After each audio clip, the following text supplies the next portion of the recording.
قرآن مجید میں اللہ رب العزت فرماتے ہیں وَلَا تَزِرُ وَازِرَةٌ وِزْرَ أُخْرَى. یہ ایک دین کا اصول بھی ہے، سمجھ لیجئے یہ بات.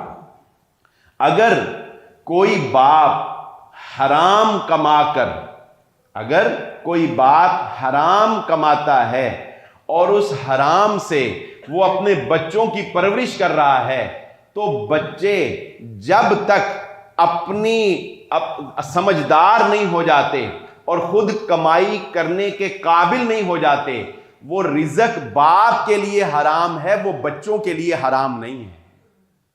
یہ ایک اصول ہے اسلام کا.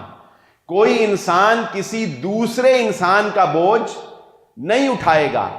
باپ حرام کماتا تھا، بچے کا کوئی قصور نہیں ہے.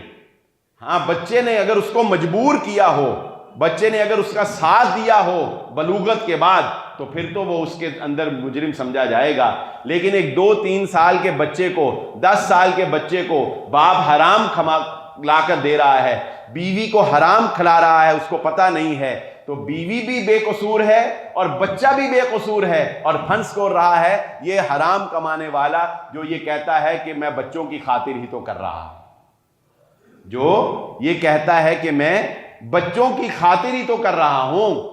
اور حضرت ابو ہریرہ رضی اللہ تعالیٰ عنہ سے ثم لتسألن یومئذ عن النعیم کی روایت یہ موجود ہے، جو اللہ رب العزت نے قرآن مجید سورۃ التکاثر کی آخری آیت میں فرمایا کہ ثم لتسألن یومئذ عن النعیم، تم سے ان نعمتوں کا حساب لیا جائے گا جو اللہ نے تمہیں دی ہیں.